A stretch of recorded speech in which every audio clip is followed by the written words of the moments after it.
Good day everyone! Welcome back to our math class, Halina't Matuto. So today, pag-aaralan nyo naman how to write a very large number and a very small number in scientific notation. Tara na! So after going through this, you are expected to write numbers in scientific notation and vice versa. Scientific notation is a convenient way of writing very large or very small numbers as indicated product of 10. It takes the form n times 10 raised to a, in which a is an integer. It can be positive or negative, meaning to say n must be numbers from 1 to 9 only. For very large and very small numbers, these numbers can be converted into scientific notation to express them in a more concise form. Numbers expressed in scientific notation can be used in a computation with far greater ease. Scientific notation consists of two parts. So a number between 1 and 10, as what I have said earlier, and a power of 10. So n times 10 raised to a, wherein n is a number between 1 and 10, meaning to say it is numbers from 1 to 9 times 10. This is the base of scientific notation, and a is the exponent. So changing standard form to scientific notation. These are the steps. You place a caret to the right of the first non-zero digit. Next, count the number of places from the caret to the actual decimal point. Number 3, the number of places in step 2 is the absolute value of the exponent of 10. And the exponent of 10 is positive if you counted from left to right. And the exponent is negative if you counted from right to left. From right to left, that is negative. So take note of this. Again, if the original number was less than 1, then the exponent is negative. If the number is very small number, it means you have a negative exponent. If the original number was greater than 1, then the exponent is positive. So let's have this example, a very large number. So the distance of Earth from the Sun is about how far? So 92 million miles. So napakalayo, no? So ang layo ng Earth from Sun is 92 million miles. So that is a very large number. Write this a very large number in scientific notation. Another very large number. Happy 70th birthday. How many seconds in 70 years? In 1 minute, there are 60 seconds. So that is a very large number. We have 2,200,000,000 seconds. Another very large number. Dinosaurs roamed the earth 228 million years ago. So they roamed the earth 228 million years ago.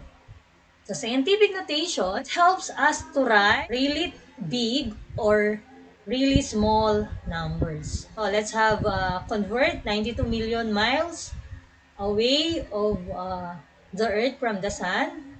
Add a decimal point. So nasa dulo ang decimal point natin. So that is from right to left. So meaning to say your exponent must be positive. Move the point to get a number between 1 and 10. 1, 2, 3, 4, 5, 6, 7. So we'll stop between 9 and 2. Hindi tayo pwedeng umistop sa 92 because 92 is greater than 1 to 10. So, according to the rule, the first number must be numbers from 1 to 9, between 1 to 10. I-stop tayo sa between 9 and 2. So, that will be your decimal point. We have 9 and 2 10 times 10 raised to positive 7. Right to left. So it is positive because your direction is from right to left. It means your exponent must be positive.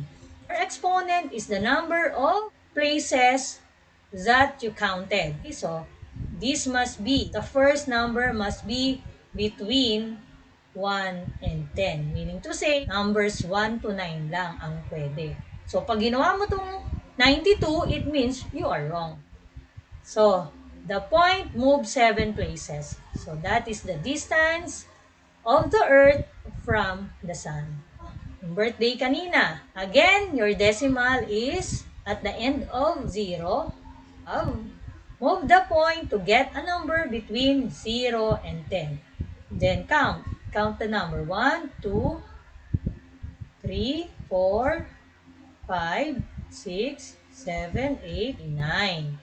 So we have 2.2 times 10 raised to the 9th power. So, hindi tayo pwedeng umistop dito sa 22. Bakit? 22 is not a number between 1 and 10. So, dapat ang una mong number must be numbers 1 to 9 only. Okay, do you understand? I hope na nakakasunod kayo. Tandaan, yung number dito, dapat numbers 1 to 9 only. It is between 1 and 10. The exponent is the number of places. Let's have this. Dinosaur. 228 million. Okay, at the end of the decimal point, 1, 2, 3, 4, 5, 6, 7, 8. It means 2.28 times 10 raised to the 8 years ago.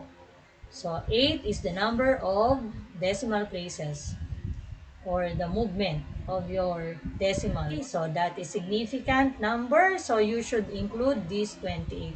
Eh, ma'am, paano pag meron dito na 9? So, how are we going to write that? So, that is 2.2809. So, you must include the non-zero numbers. Okay? But, you make sure that the first number must be numbers from 1 to 9, or it is between 1 and 10. Let's have another. Add the decimal point, then count. Kayo naman. So, pwede nyong i-post ang video, then mamaya i-play nyo for you to check whether your answer is correct. That is 8.05 times 10 raised to the 6th power. 1, 2, 3, 4, 5, 6. Yeah, very small numbers like this. How wide is an atom? Very small numbers. So, your direction is from left to right. Movement, 1, 2, 3, 4, 5, 6, 7, 8, 9. Okay. So, we cannot stop here because point 1 is not a number between 1 and 10. So, instead, we must to move another 1 place. So, that is 1 times 10 raised to negative 10. So, the point moved 10 places, negative sign for small numbers. So, that is the size of the atom. Okay, 1 times 10 raised to negative 10. Again, pwede nyong i-post at sagutan. Then, later, i-check nyo kung tama ang sagot nyo. Same procedure. So, saan tayo i-stop? Between 7 and 6. 7 and 6 tenths times 10 raised to negative 7.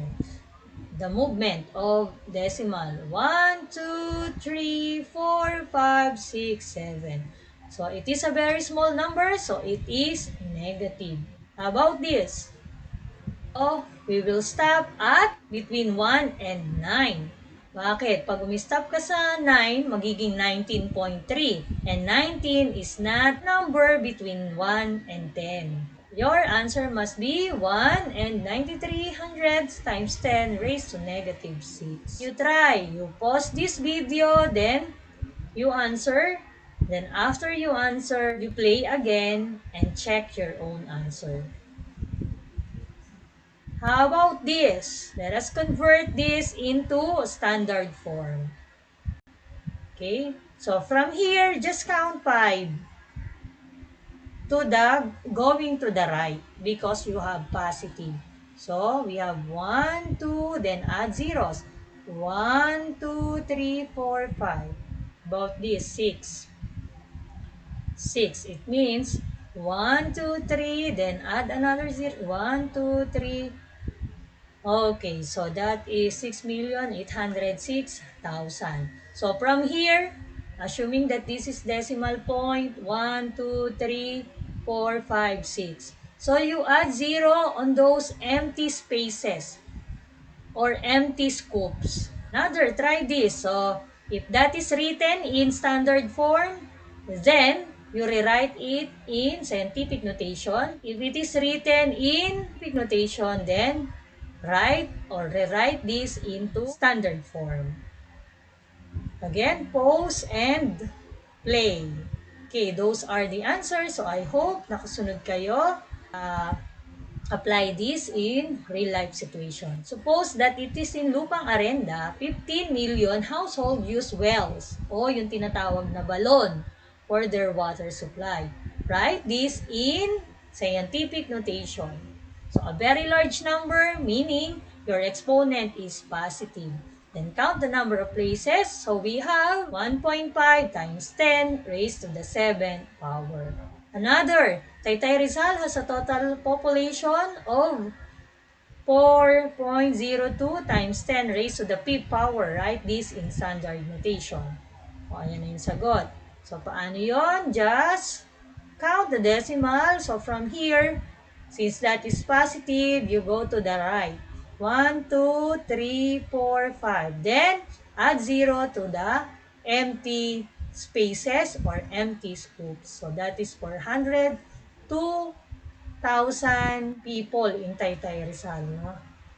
Okay, so I hope naintindihan nyo how to write very large and very small number in scientific notation and vice versa.